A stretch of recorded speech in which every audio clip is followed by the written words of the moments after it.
家住江苏南通荔湾小区的王先生，自从清明节过后，就一直有口气堵在胸口，他是想吐也吐不出来，想吞也吞不下去，那真叫一个难受啊，感觉活活要把自己憋死了。朋友们，你别误会，王先生的身体倒没有什么问题，主要是清明前后遇到的事情让他不知该如何是好。事情是这样的，王先生住进荔湾小区已经快2年的时间了。记忆当中，对门的邻居是和自己家一块装修的房子，但自从王先生住进荔湾小区的这2年来，就极少碰到对门的邻居。上次看到邻居还是去年清明节前后的样子。王先生起先并没有把这个事情放在心里，心想可能是邻居家不缺钱，在另外的小区还有房产，这里装修完说不定就是为了出租。前几天清明假期，王先生在家休息，突然听到对门有了动静，于是迅速起身跑到门口，顺着门上的猫眼，王先生看到家门前的楼道里挤着7、8个人，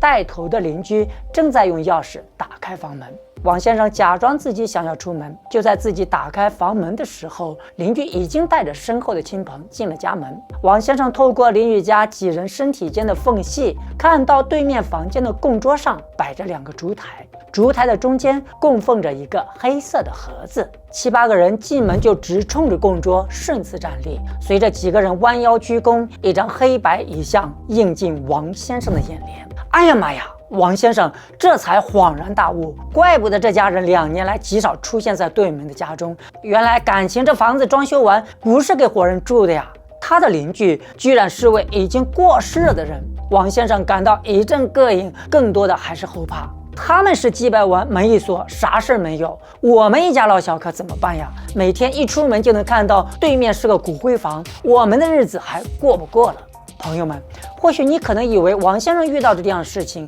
也只是极个别的个案，但很遗憾，根据网络上已经爆出的案例来看，从北京、上海、天津、青岛、长沙一直到广州和深圳，所谓居民楼里的骨灰房逐个都被爆了出来。根据多地记者的调查来看，多位居民反映，自家购置于居住的商品小区里出现了一定比例的骨灰房，有的楼层甚至整栋楼里住着的死人比活人还要多。那么问题来了，为什么好好的商品房买了装修完活人不去住，而住进了仙人呢？为什么明明有正规的墓地，这么多的业主不去，让他们的亲人入土为安，偏偏要把已逝亲人的骨灰放到活人居住的商品房里祭奠呢？他们的做法是否合法合规？楼里的活人又将何去何从？鼓励大象马上开始。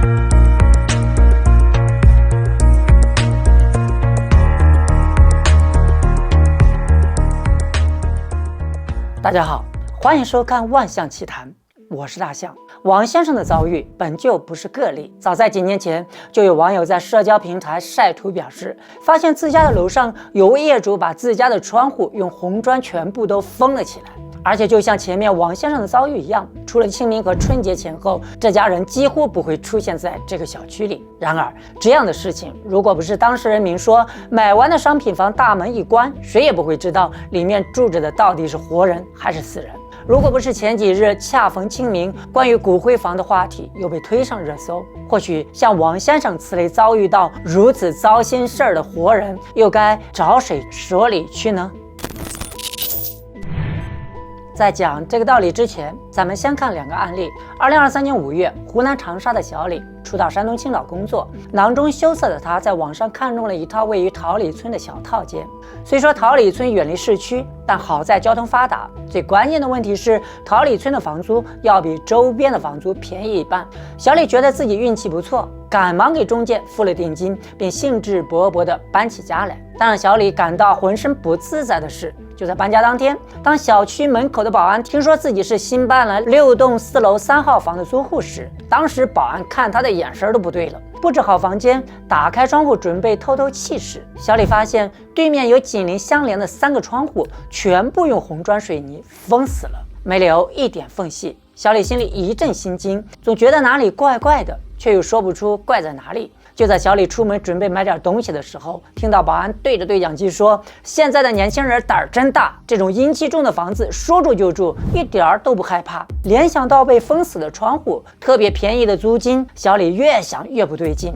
在其软磨硬泡之下，保安对他说：“你家窗户对面的3间房都是骨灰房，根据当地习俗不能见光，所以才将窗户全部封死。你也不想想，要不然这个小区的房租为啥比别人便宜这么多呢？”是的，朋友们，没有错，这个可以说就是去年 B 站比较火的骨灰房事件的原型事件。而这样的骨灰房在天津滨海新区的一个小区就更为普遍了。根据法制日报记者的调查，天津的一位空调安装师傅王师傅曾在滨海新区天津港内一个小区装空调时就曾见过骨灰房。他说，当时客户开出的安装费用是平时安装费用的2倍，但他王师傅按照约定的时间上门服务的时候，还是把自己吓了一大跳。王师傅回忆说，刚进门就看到客厅中央摆着一张桌子，上面放着骨灰盒和各种贡品。窗户并没有封死，而是挂着洁白的窗帘，中间挂有大白花，看上去像是一个灵堂的布置。我被吓得一哆嗦，不由自主地把迈进去的脚又缩了回来。客户见此情景，当场就将原本的安装费用再次提高了1倍，他这才硬着头皮将空调安装完毕。记者根据王师傅的介绍，清明前夕赶到天津港的这个小区，在一名保洁员的指认下，记者看到小区1栋1楼的一户人家窗户上挂着的白色窗帘，中间挂有大白花的房间，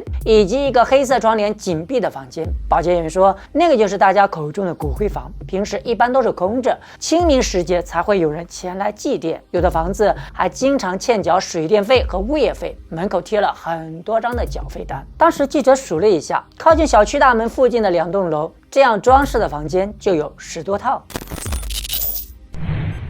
故事讲到这里，想必您的心里也和大象一样有个疑问开始浮现出来：为什么有明明正规的墓地，这么多的业主不去选择，偏偏要把已逝亲人的骨灰放到活人居住的商品房里祭奠呢？记者调查的结果或许会让你大吃一惊。北京市朝阳区的赵女士告诉记者，在北京，即使是一些质量一般、地理位置偏远的墓地，价格也要10多万元，并且购买墓地只能享有20年的使用权，之后还需要支付墓地管理费。赵女士直言，自己已经看好了河北省张家口市崇礼区的楼房，一套房的价格也就在25万元左右，面积适中，且产权长达70年。准备将过世亲人的骨灰安置在那里，每年前去祭奠。赵女士的想法具有相当的代表性。数据显示，北京墓园平均起售价在8.31万元，上海在9.99万元左右，广州4.33万元，深圳6.41万元，而去年上海天价墓地高达76万元1平米的话题甚至冲上热搜。话题的焦点是上海松鹤陵园，其高昂的墓地价格比上海浦东的房价贵了近6倍。为了满足一部分客户咬牙买下让亲人入土为安的墓地需求，有的银行甚至贴心地推出了墓地贷的业务，无需支付首付款即可购买墓地，贷款额度最高20万，贷款期限最长为10年。根据2013年中国民政部发布的殡葬绿皮书公布的一组数据，全国大部分的城市现有墓穴将在10年内全部用完。现在已经是11年后的2024年，很明显供需矛盾依然出现。而在上海等一线城市，8万4千元已经是室内陵园的最低报价了。目前北京的高档墓地已经突破了40万元每平方，且每年还在不断上涨。上海高档墓地也在30万元每平方米，普通墓地也要10万元每平方米。不止一线城市，拿下面的3、4线小城，广西阳朔的一块10平方左右的墓地，每年需要支付10万元的租金，贵的甚至高达20、30万元。墓地的价格已经远远超出活人居住的房价水平。北京农业大学朱毅副教授从机场打车回家，听到出租车司机说北京人到河北去买房子做阴宅，他感到非常吃惊。但朱教授或许还不知道，每个紧邻北上广深大城市的郊县，原本是开发给人居住的商品房，都有被当成私家墓园和家族祠堂的可能。记者在调查中发现，能够在这些郊县购买此类骨灰房的业主，通常情况下家庭的经济条件都还不错，但也都是偷偷摸摸的进行。一般都会选择地理位置比较偏僻、住户较少、单价便宜的小区，买了就悄悄地安置，不会主动告知邻居和附近的住户，以免对方产生心理负担，也极易引发邻里纠纷。另外，业主们之所以会选择购置商品房作为亲人们的身后安置房，也是考虑到前几年的房产一直很火爆，权当投资，不易贬值，哪怕以后再卖掉，也是只赚不亏。事情一经媒体报道，网络社交媒体上关于骨灰房的话题开始持续发酵。有人认为房子是业主出钱买的，放什么东西怎么放，他人无权过问；而多数的网友则认为，辛辛苦苦攒钱买套房，到头来发现对面住的是骨灰，换做谁也不会愿意。每天一开门就会看到自己的邻居是已经过世的人，出门就会觉得楼道里阴森森的。公开报道的新闻显示，2017年江苏如皋一居民小区就因小区内存在骨灰房，一批业主聚集抗拒。此外，居民之所以无法接受骨灰房，更是因为骨灰房往往长时间无人管理，加上逢年过节的祭拜烧纸、点燃香烛，都会存有诸多的安全隐患。一边是让亲人安息的殷殷情感，一边是邻居对这种特殊行为的忌讳，难道就没有更好的方法来解决这一矛盾吗？或许香港和台湾地区的一些先进做法早已给出了答案。在揭晓答案之前，我们先来看一下国内现行法律对此行为是否有所约束。中国传媒大学文化产业管理学院法律系主任郑宁接受记者采访时说，商品房的用途是用来居住的，而不是用于存放死者骨灰，这种用途与通常理解的居住是不一样的。个人购买商品房专门存放骨灰的行为，违背了民法典中的公序良俗原则。相关人员可以申请物业公司协调或诉至法院，要求恢复原用途，并赔偿精神损害抚慰金。郑主任同时认为，从诚实信用的角度来看，曾用作骨灰房的房间，如果再次进行售卖，卖方应该履行房屋用途的告知义务。在房屋内安置骨灰和房屋内出现过谋杀、自杀等情况一样，属于一些人介意的情况，买家应该对该情况享有知情权。另外，还有一个要点特别值得我们注意，从国务院颁布的《城镇国有土地使用权出让或转让暂行条例》来看，购房人将居住用途的房间改变为丧葬用途的骨灰房，在事实上已经构成了对土地用途的改变，违反了相关规定。住户私自使用商品房安放骨灰盒的行为，也明显违背了公序良俗的民法基本原则。如果把这一违规行为具体到殡葬这一领域，国家殡葬管理条例第14条也明确规定，办理丧葬活动不得妨害公共秩序、危害公共安全，不得侵害他人合法权利。换句话说，业主把已故亲人的骨灰安置在活人居住的商品房里，显然是不符合基本的公序良俗的。没有人愿意和已故的人长时间混居在同一栋楼里。众所周知，在香港骨灰龛位供不应求，虽然说骨灰龛场小格子上落格子仍然会给人一种香港特有的拥挤感，但这也是地少人多的香港给出的解决方案。而在台湾的骨灰安置场所却早已提供了另外一种更为先进的解题思路，宛如酒店大堂的接待处，无论龛位设置还是其他相关服务，都给使用者带去庄重舒适的感觉，完全不见阴森的氛围。这就是台湾特有的酒店式骨灰宝塔。在台湾，几乎每个县市都有骨灰塔，整个台湾公营的有近600座，私营的也有150座。公营骨灰位会优先卖给当地居民，价格也比较优惠，平均新台币3万元一个，而私营的龛位中也有新台币6万元就能买到。这个价格对比北京、上海动辄10几、几十万的墓地价格，显然更容易被大家接受。台湾的殡葬业自1994年起开放市场，其中基隆金宝塔是临近基隆市区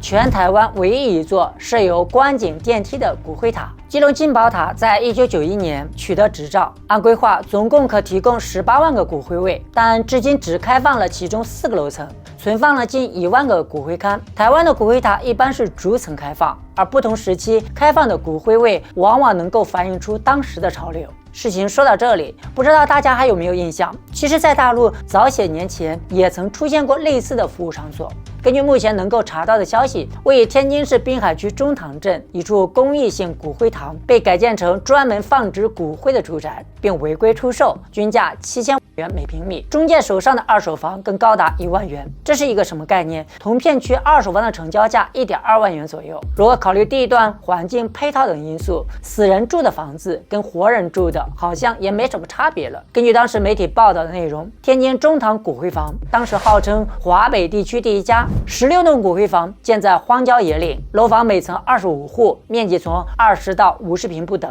分2期正式开建。据说2011年开盘后销售火爆，除了阁楼基本已经售罄。根据当时购入的业主介绍，在骨灰楼里的楼层越低越贵，地下层最受欢迎，因为更接地气。目前小区已经入住业主3000多户，存放了近10万个骨灰盒。从外观上看，骨灰房与普通的多层住宅并无区别，但是却处处透着诡异。一是所有的窗户均为黑色，二是楼房结构门对门，中间一条走廊，两旁房间一字排开，每家每户门头悬挂着某市祠堂的匾牌和大红花，表明业主已经入住。荒烟蔓草之中，10几栋窗口，黑森森的楼房，除了10万个骨灰盒，楼道里没有一点人声。说着说着，怎么感觉在看恐怖片呢？脊背都有点发凉了。咦，其实这个天津中堂荒山上的骨灰房项目，就是由当地陵园开发的商业化骨灰房。在前面我们介绍的香港、台湾地区早已成熟有之，天津不过是抄了人家的作业而已，就是抄还没抄好。因为变公益为盈利，此事一经爆出，就被有关部门紧急叫停。当时就责令该骨灰堂停止相关的经营活动，并对全区殡葬场所开展专项排查整治。不管是居民楼里的骨灰房的出现，还是天津中堂荒山上的陵园项目，关键还是墓地的供求问题。叫停一个骨灰房容易，但与解决根本问题又起到什么作用呢？相反，大象则认为，如果各地能多一些价格适中、大众能够轻松供得起的天津中堂那个骨灰楼的项目，谁还会去买价格昂贵的商品房与活人同住呢？对于逝者，国人讲究入土为安，现在却变成了入楼为安。有道是每逢清明倍思亲，思亲请到骨灰房啊。一些人活着的时候买不起房，死了之后反而住进了楼房，信也不信也。以上，感谢收看今天的节目，记得订阅万象的频道，平安。